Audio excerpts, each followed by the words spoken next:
नमस्कार, स्वागत है आपका बोलता हिमाचल पर। आज है 24 मार्च 2024 और हिमाचल प्रदेश की आज की सबसे बड़ी खबरें हम आपके लिए लेकर आए हैं। हमेशा की तरह आप इस वीडियो को लाइक कर दीजिएगा। चैनल पर नहीं जुड़े चैनल को आप सब्सक्राइब जरूर करें। पेश है आज की सबसे बड़ी खबरें। हिमाचल में कांग्रेस को बड़ा झटका, 6 बागी और 3 निर्दलीय विधायक भाजपा में हुए शामिल। हिमाचल प्रदेश में लगातार बढ़ते राजनीतिक संकट के बीच कांग्रेस के 6 पूर्व विधायक शनिवार को भारतीय जनता पार्टी भाजपा में शामिल हो गए हैं। उन्हें कांग्रेस के एक व्हीप की अवज्ञा करने के बाद विधायक पद से अयोग्य करार दिया गया था। वे केंद्रीय मंत्री अनुराग ठाकुर, हिमाचल प्रदेश के पूर्व मुख्यमंत्री जयराम ठाकुर और भाजपा की प्रदेश इकाई के अध्यक्ष राजीव बिंदल की उपस्थिति में पार्टी में शामिल हो गए हैं।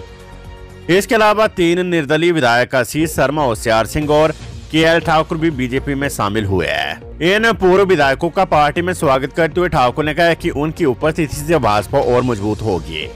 उन्होंने राज्य में कांग्रेस सरकार पर अपने वायदों को पूरा न करने का आरोप लगाया है, जिससे लोगों के बीच आक्रोश है। मुख्यमंत्री सुखविंदर सिंह सुक्खू के नेतृत्व में कांग्रेस सरकार पिछले महीने भारतीय जनता पार्टी के इन 9 विधायकों के समर्थन से राज्य की इकलौती सीट के लिए राज्यसभा चुनाव जीतने के बाद संकट में आ गई थी। बहरहाल सुक्खू की सरकार को अभी कोई खतरा नजर नहीं आता है, लेकिन भाजपा उपचुनाव में जीत के साथ उनकी सरकार को गिराने की फिराक में है। उपचुनाव में भाजपा की जीत से सत्तारूढ़ पार्टी के खेमे में विधायकों की संख्या में कमी आ सकती है। 9 विधायकों के भाजपा में जाने के बाद सरकार ने बनाई cabinet sub committee, Mukesh Agnihotri अध्यक्ष। कांग्रेस के अयोग्य 6 और 3 निर्दलीय विधायकों के भाजपा में जाने के बाद राज्य सरकार ने राजनीतिक मामलों पर एक कैबिनेट सब कमेटी का गठन किया है। इसके अध्यक्ष उप मुख्यमंत्री मुकेश अग्निहोत्री होंगे। 3 मंत्रियों को सदस्य बनाया गया है। राज्य सरकार के सामान्य प्रशासन विभाग जेएडी ने शनिवार को इसकी अधिसूचना जारी की है। ये मंत्रिमंडलीय उप समिति राज्य में राजनीतिक विषयों के अलावा आर्थिक मामलों को भी देखेगी। इसके सदस्य कृषि मंत्री चंद्र कुमार, उद्योग मंत्री हर्षवर्धन चौहान और राजस्व मंत्री जगत सिंह नेगी होंगे। इस संबंध में सभी प्रशासनिक सचिवों को भी सूचित कर दिया गया है। राज्य में पिछले कुछ समय से जिस तरह की राजनीतिक हालात चल रही है, उसके डैमेज कंट्रोल के लिए मंत्रिमंडलीय उप समिति बनाई गई है। हिमाचल में मतदान प्रतिशत बढ़ाने के लिए निर्वाचन विभाग ने शुरू किया बॉयज गोइंग टू वोटर अभियान। निर्वाचन विभाग हिमाचल प्रदेश ने वर्ष 2019 के आम चुनावों में 70% से कम मतदान दर्ज करने वाली 22 विधानसभा क्षेत्रों में मतदान प्रतिशतता बढ़ाने के लिए 22 गोइंग टू 72 अभियान की शुरुआत की है। इसका उद्देश्य पिछले लोकसभा चुनाव 2019 के मतदान प्रतिशतता 72.42 में इस बार वृद्धि करना है। ये जानकारी मुख्य निर्वाचन अधिकारी मनीष गर्ग ने दी है। उन्होंने कहा कि इस पहल के तहत विभिन्न राजनीतिक लोगों को अपने मताधिकार का उपयोग करने के लिए क्षेत्रवार निर्वाचन आइकन के रूप में शामिल किया जाएगा और बच्चों द्वारा बनाए गए निमंत्रण कार्ड भी मतदाताओं को वितरित किए जाएंगे।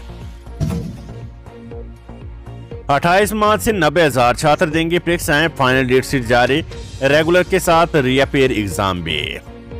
हिमाचल प्रदेश विद्यालय ने यूजीबी प्रथम और दूसरे वर्ष की फाइनल परीक्षाओं की डेट शीट जारी कर दी है।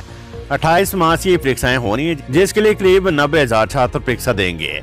एचपीयू की ओर से सभी कॉलेजों से इसके लिए आपत्तियां और सुझाव मांगे गए थे, जिसके बाद अब ये फाइनल डेट शीट जारी कर दी गई है। खबर स्कूल शिक्षा बोर्ड से निरीक्षक विंग के उड़न दस्ते ने 2 केंद्रों में पकड़े नकल के 5 मामले।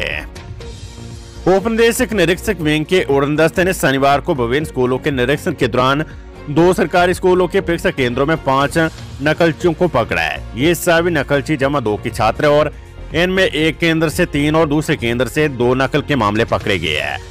हिमाचल प्रदेश स्कूल शिक्षा बोर्ड की ओर से संचालित की जा रही 10वीं और जमा 2 की परीक्षाओं के तहत शनिवार को जमा 2 कक्षा की कंप्यूटर और शारीरिक शिक्षा विषय की परीक्षा थी। हालांकि उड़न दस्ते को उम्मीद थी कि इस परीक्षा में कोई भी नकलची नहीं पकड़ा जाएगा, लेकिन 2 केंद्रों में छापेमारी के दौरान 5 नकलचियों को पकड़ा गया है। राष्ट्रीय राजमार्ग पर अतिक्रमण और अवैध पार्किंग पर हिमाचल हाईकोर्ट का कड़ा संज्ञान है। हिमाचल प्रदेश हाईकोर्ट ने कैथली घाट और सोलन राष्ट्रीय राजमार्ग पर अतिक्रमण और अवैध पार्किंग पर कड़ा संज्ञान लिया है। एनएचएआई के परियोजना निदेशक अनंत शर्मा व्यक्तिगत रूप से अदालत में पेश हुए। उन्होंने न्यायालय को आश्वासन दिया कि अगली सुनवाई से पहले राष्ट्रीय राजमार्ग के मार्ग में आ रही बाधाओं को दूर कर दिया जाएगा। जाम से निजात दिलाने के लिए NHAI हर संभव प्रयास कर रहा है ताकि यातायात सुचारू बना रहे। NHAI ने अदालत के 14 मार्च के आदेशों की अनुपालना में नया हल्फनामा दायर किया है। कॉलेजों में अस्थायी तौर पर नहीं रखा जाएगा टीचिंग और नॉन टीचिंग स्टाफ, विभाग ने जारी किए निर्देश। प्रदेश के डिग्री कॉलेजों में प्रशासन अपने स्तर पर अस्थायी तौर पर टीचिंग और नॉन टीचिंग स्टाफ नियुक्त नहीं करेगा। ऐसे निर्देश उच्च शिक्षा विभाग के निदेशक की ओर से सभी कॉलेजों के प्रमुखों को जारी किए गए हैं। इसमें कहा गया कि भविष्य में डिग्री या संस्कृत कॉलेजों में किसी भी मोड जैसे PTA AF कार्यभार के आधार पर या अवधि के आधार पर टीचिंग और नॉन टीचिंग स्टाफ की नियुक्ति की अनुमति नहीं दी जाएगी। यदि कॉलेज अपने स्तर पर ऐसी नियुक्ति करते हैं तो संबंधित प्रमुख को इसकी जिम्मेवारी लेनी होगी। वेतन के भुगतान या इन मामलों में किसी भी प्रकार की मुकदमेबाजी के लिए कॉलेज प्रमुख व्यक्तिगत रूप से जिम्मेदार होगा। इन अनधिकृत नियुक्तियों की देनदारियों के लिए विभाग जिम्मेवार नहीं होगा। विभाग ने सभी कॉलेजों को इन निर्देशों को गंभीरता से लेने को कहा है। समग्र शिक्षा शिक्षकों के लिए एक्सपोजर टूर से पहले एक दिवसीय ओरिएंटेशन प्रोग्राम करवाने जा रहा है। 26 मार्च को समग्र शिक्षा के परियोजना कार्यालय में ये प्रोग्राम आयोजित किया जा रहा है। समग्र शिक्षा विभाग के परियोजना निदेशक की ओर से संबंधित स्कूलों के प्रधानाचार्य को एक्सपोजर टूर पर जाने वाले शिक्षकों को इस प्रोग्राम में भेजने के निर्देश दिए गए हैं। इस दौरान शिक्षा विभाग ने इन शिक्षकों की सूची भी जारी की है। इसमें उच्च शिक्षा विभाग से 66 शिक्षक, जबकि प्रारंभिक शिक्षा विभाग के 29 शिक्षकों के अलावा प्रारंभिक शिक्षा विभाग के अतिरिक्त निदेशक भी शामिल है। खबर एचपू से स्नातक प्रथम वर्ष के विद्यार्थियों को अब बाद में मिलेगा विशेष मौका। स्नातक BA BSc BCom शास्त्री प्रथम वर्ष 2021-22 बैच के विद्यार्थियों को परीक्षा उत्तीर्ण करने के लिए विशेष मौका अब बाद में मिलेगा। ये मौका अब कब मिलेगा इसका निर्णय विश्वविद्यालय प्रशासन बाद में लेगा। विश्वविद्यालय प्रशासन ने विशेष मौका देने का निर्णय लेने के बाद चुनाव आयोग के समक्ष मामला भेजकर अनुमति मांगी थी, लेकिन अभी तक चुनाव आयोग से इसको हरी झंडी न मिलने के कारण समय के अभाव के चलते विश्वविद्यालय प्रशासन अब और इंतजार नहीं कर पा रहा है। ऐसे में निर्णय लिया गया कि स्नातक BA BSc BCom शास्त्री प्रथम वर्ष 2021 बैच के विद्यार्थियों को कंपार्टमेंट क्लियर करने के लिए विशेष मौका आगामी समय में मिलेगा। बीजेपी में शामिल होने के बाद शिमला पहुंचे कांग्रेस के बागी और निर्दलीय विधायक, सरकार पर साधा निशाना। भाजपा में शामिल होने के बाद कांग्रेस के 6 बागी और 3 निर्दलीय विधायक शनिवार शाम को शिमला के पेट हॉल पहुंचे। शिमला पहुंचने पर उनका भाजपा की तरफ से शोर व टोपी पहनाकर स्वागत किया गया। वहीं राज्यसभा चुनाव जीतने वाले हर्ष महाजन का भी स्वागत किया गया। इस दौरान भाजपा नेता, विधायक व कार्यकर्ताओं ने पेट रोप में नाठी डाली। पेट रोप में प्रेस वार्ता करते हुए इन 9 नेताओं ने संयुक्त रूप से प्रदेश सरकार पर निशाना साधा है। सुधीर शर्मा ने कहा कि राज्यसभा चुनाव परिणाम के बाद मुख्यमंत्री को अपने पद से त्यागपत्र दे देना चाहिए। उन्होंने कहा कि जब 14 माह के कार्यकाल में विधायकों के आत्मसम्मान को ठेस पहुंची और सचिवालय में मित्रों को कैबिनेट रैंक बांटे गए, तो ऐसे हालात में सरकार में बने रहने का औचित्य नहीं था। उन्होंने कहा कि कांग्रेस मित्रों की सरकार और प्रदेश सचिवालय फ्रेंड्स कैफे बन गया है। उन्होंने कहा कि वे अब आजीवन भाजपा में रहेंगे। नेता प्रतिपक्ष एवं पूर्व मुख्यमंत्री जयराम ठाकुर ने दावा किया कि केंद्र के साथ हिमाचल प्रदेश में भाजपा की सरकार बनेगी। उन्होंने दावा किया कि प्रदेश सरकार अपना बहुमत खो चुकी है। इस कारण चुने हुए प्रतिनिधियों के घर तोड़ने, घरों का रास्ता रोकने एवं झूठी FIR दर्ज करने का प्रयास किया जा रहा है। उन्होंने ये भी कहा कि वर्तमान सरकार को अपने CPS व विधायकों पर भरोसा नहीं रह गया है। इस कारण दिन रात उनके ऊपर पुलिस की तरफ से उनकी निगरानी की जा रही है। प्रदेश की सीमाओं पर जांच के बाद ये वाहनों को एंट्री। चुनावों को लेकर पुलिस ने बढ़ाई सुरक्षा व्यवस्था। लोकसभा चुनावों को लेकर प्रदेश की अंतर्राज्यीय सीमाओं सहित पूरे प्रदेश में सुरक्षा व्यवस्था कड़ी कर दी गई है। प्रदेश के सीमावर्ती जिलों में आने वाले वाहनों की तलाशी के बाद ही वाहनों को प्रवेश दिया जा रहा है। हिमाचल प्रदेश में 1 जून 2024 को होने वाले लोकसभा चुनाव के मतदान के लिए भारतीय निर्वाचन आयोग के निर्देशों के अनुरूप एवं प्रदेश की सुरक्षा की स्थिति को ध्यान में रखते हुए पुलिस विभाग द्वारा सभी सुरक्षा प्रबंधों को पूरा किया जा रहा है, ताकि प्रदेश में स्वतंत्र, निष्पक्ष एवं शांतिपूर्वक चुनाव सुनिश्चित किए जा सके।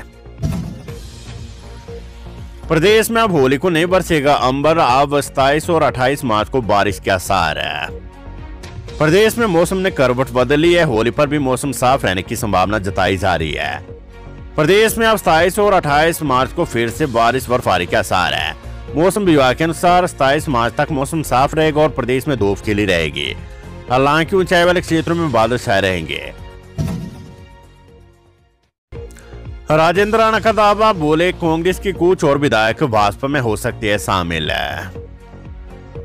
हिमाचल प्रदेश में भारतीय जनता पार्टी भाजपा में शामिल हुए पूर्व विधायक राजेंद्र राणा ने शनिवार को कहा कि कांग्रेस में और भी कई विधायक घुटन महसूस कर रहे और आने वाले दिनों में वे भी पार्टी छोड़ने का साहस दिखाएंगे। प्रदेश में लगातार बढ़ते राजनीतिक संकट के बीच कांग्रेस के 6 अयोग्य विधायक और इस्तीफा दे चुके 3 निर्दलीय समेत 9 पूर्व विधायक भाजपा में शामिल हो गए हैं।